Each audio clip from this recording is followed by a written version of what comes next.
जाते भले अरहंतादि महा। जो विद्यादि सागर सुधी, जो विद्यादि सागर सुधी गुरु हैं हितैषी। शुद्धात्म में निरत नित्य हितोपदेशी। वे पाप ग्रीष्म ऋतु में जल हैं सयाने। पूजूं उन्हें सतत केवल ज्ञान पाने। पूजूं उन्हें सतत केवल ज्ञान पाने। बोलिए भगवान महावीर स्वामी की, आचार्य कुंद कुंद स्वामी की, आचार्य गुरुवर विद्यासागर मुनि महाराज की।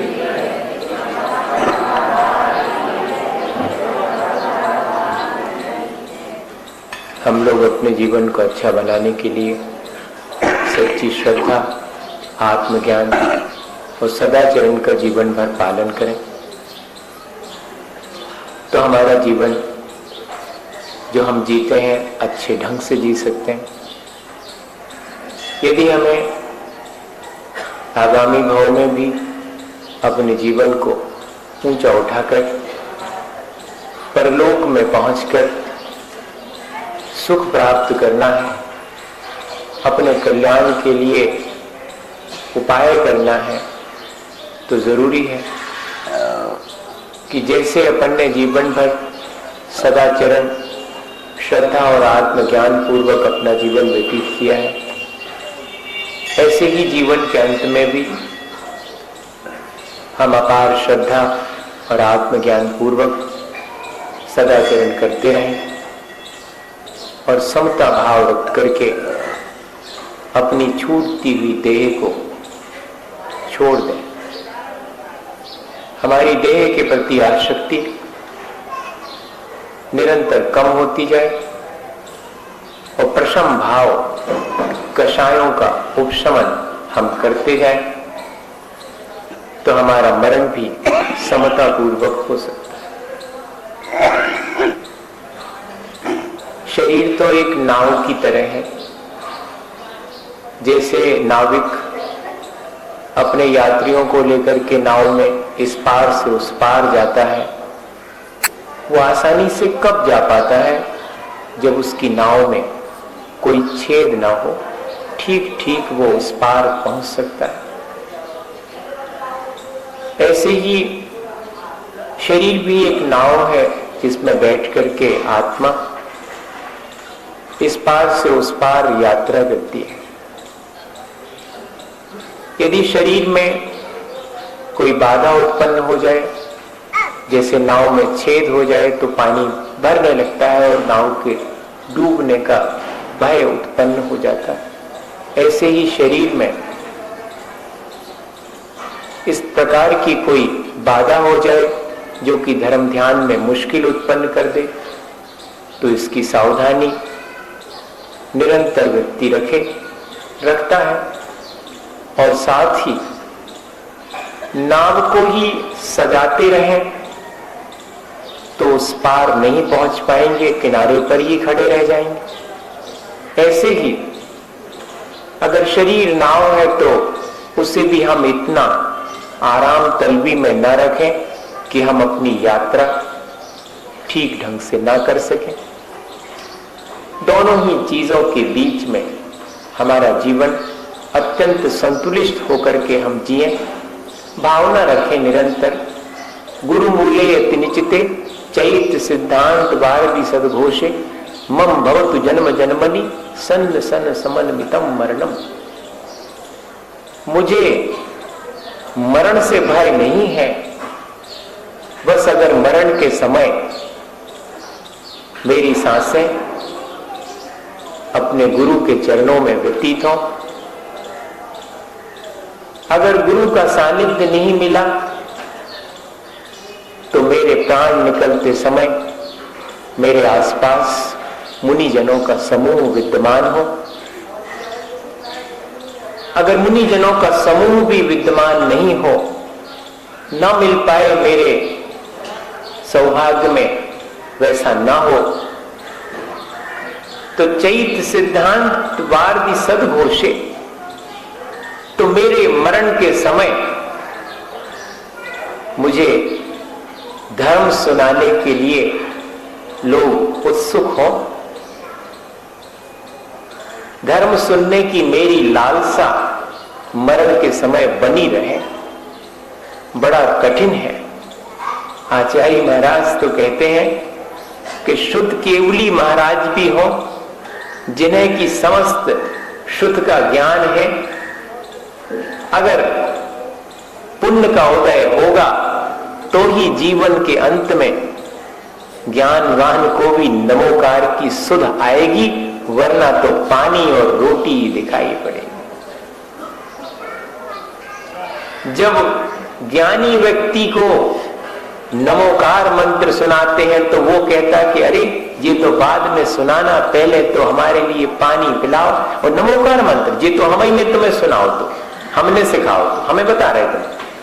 ऐसा भाव आ जाएगा अगर पाप का उदय आ जाए तो मैं भावना भाऊं कि ऐसा कर्म का उदय ना आ जाए कि मेरा धर्म सुनने में भी रुचि ना हो।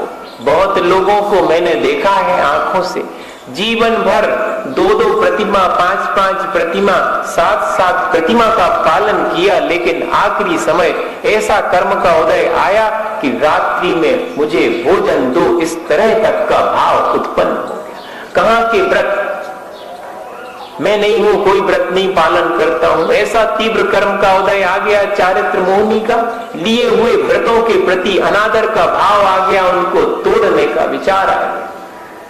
बहुत पुण्य चाहिए एक तो व्रत लेने के लिए और जीवन पर्यंत उन व्रतों को निभाने के लिए, और अंत समय में उन व्रतों के अनुसार जीवन अपना बना सके, पालन कर सके, भाव रख सके, यह तो और पुण्य का काम है। और अगर कोई मुझे अकेले धर्म की चर्चा सुनाने वाला ना विद्यमान हो तो कम से कम मेरे मरण के समय मंदिर में होने वाले पूजा के मंगल गान की ध्वनि मेरे कानों में सुनाई पड़ती रहे। ये 4 बातें अगर मेरे पुण्य से मरण के समय मुझे प्राप्त हो जाए तो मुझे मरने में कोई भय नहीं है। मरने से तो भयभीत होने से कुछ नहीं होगा। मरने से तो वो भयभीत हो जो मरण के समय अपने परिणाम खोटे कर लेते हैं। मैं तो इन 4 माध्यमों से अपने परिणाम संभाल करके अपने मरण को भी सार्थक बनाने की भावना रखता हूं। ऐसा जीवन भर भावना जिसकी है वही आखिरी समय पर संलेखना धारण करके समाधि मरण कर सकता। संलेखना पूर्वक जो मरण होता है उसे ही समाधि मरण कहते हैं। संलेखना तो एक प्रक्रिया है, और समाधि जिसमें आदि व्याधि और उपाधि सब शांत हो गई, ऐसे परिणाम पूर्वक मरण किया सो उसे समाधि मरण कहते हैं। शरीर के रोगों को व्याधि कहते, और मन में जो रोग हैं, मानसिक रुग्णता, उसको आदि कहते। और संसार में मेरा नाम हो, मेरी प्रसिद्धि हो, लोग मुझे ज्यादा से ज्यादा माने, बड़ी प्रतिष्ठा मेरी हो, इस तरह का जो भाव है वो उपाधि है।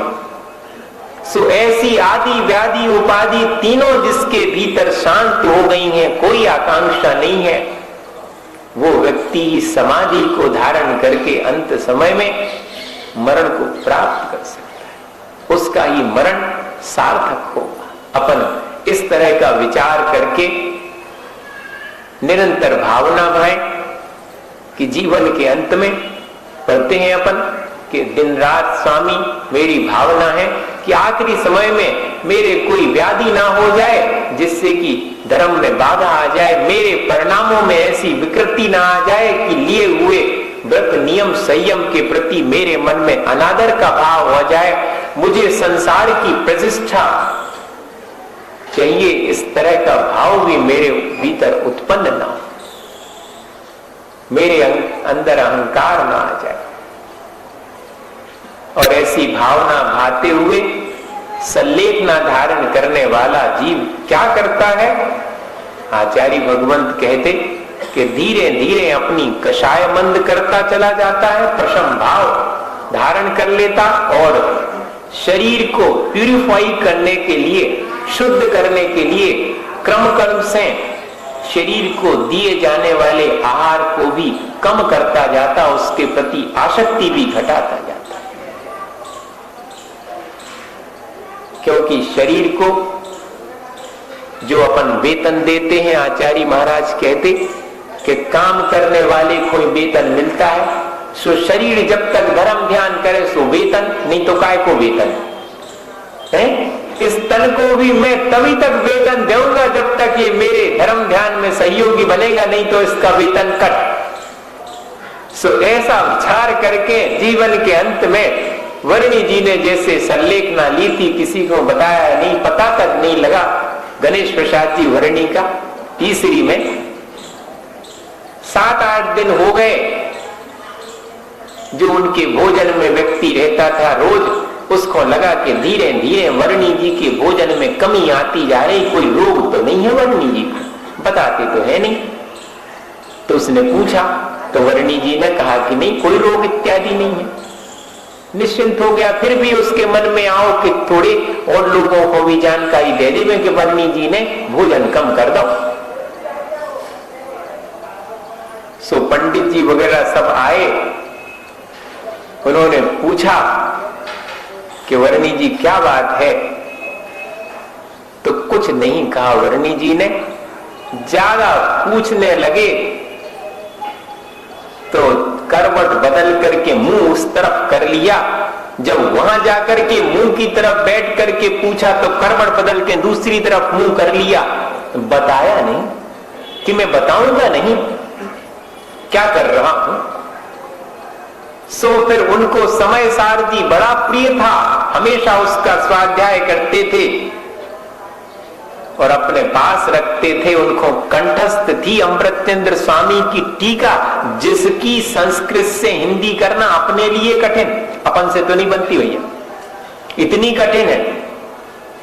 और वो उनको कंठस्थ याद थी, उसका ही चिंतन करते रहते थे। सो उस समय सार में कवर लगा हुआ था, उस कवर को निकालने पर उसमें एक कागज का पर्चा मिला जिसमें लिखा था कि इस शरीर ने जब तक मेरा साथ दिया सो मैंने भी दिया, और अब मेरा साथ नहीं देता सो मैं भी इसका वेतन कम कर रहा हूं।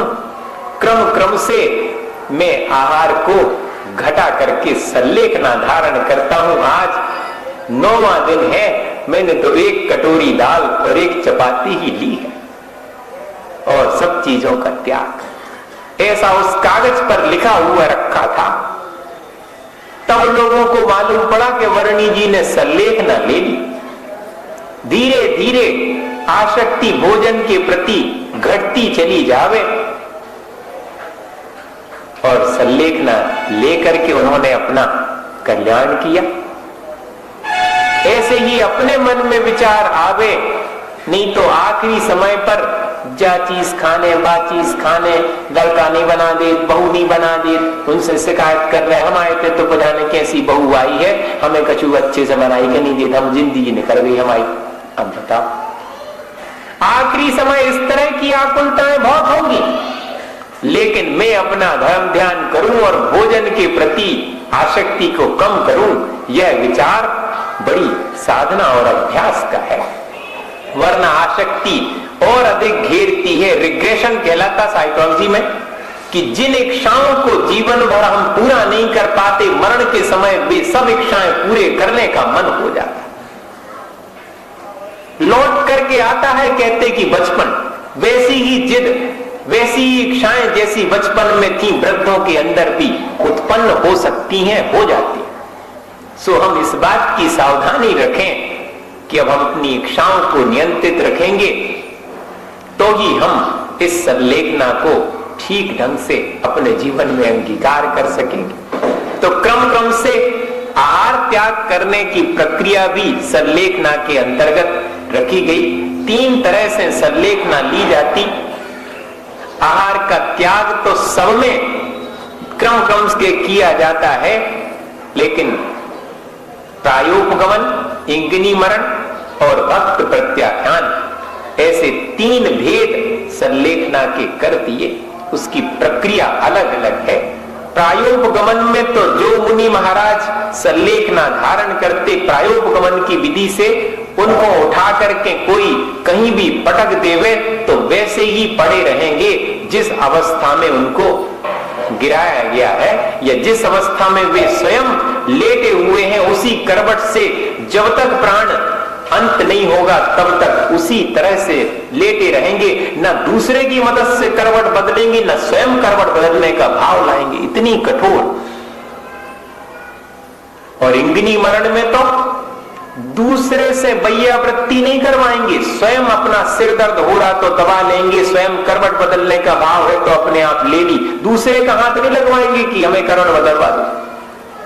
इतना बल इंगिनी मरण, जैसे आचार्य शांति सागर जी चारक चक्रवर्ती ने वैसी ही साधना करी थी इंगिनी मरण पूर्वक संलेखना लेने की। और भक्त प्रत्याख्यान तो सब जीवों के लिए है कि दूसरे से भी वैयावृत्ति सेवा करवा सकते हैं, अपने शरीर की स्वयं भी सेवा कर सकते हैं।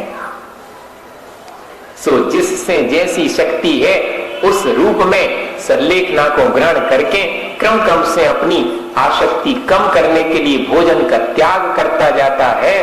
पहले स्थूल चीजों का त्याग करके और जो लिक्विड डाइट है उसको स्वीकार करता है, फिर लिक्विड में भी रसों का परित्याग कर देता है और निवृत्ति छाछ इत्यादि लेकर के जीवन के अंत में सिर्फ गर्म पानी लेता है, और गर्म पानी भी छोड़ करके किसकी शरण है? पंच परमेष्ठी। और जीवन के अंत में अपने प्राण शांति पूर्वक छोड़ देता है। बड़ी साधना की बात है, अभ्यास की बात है।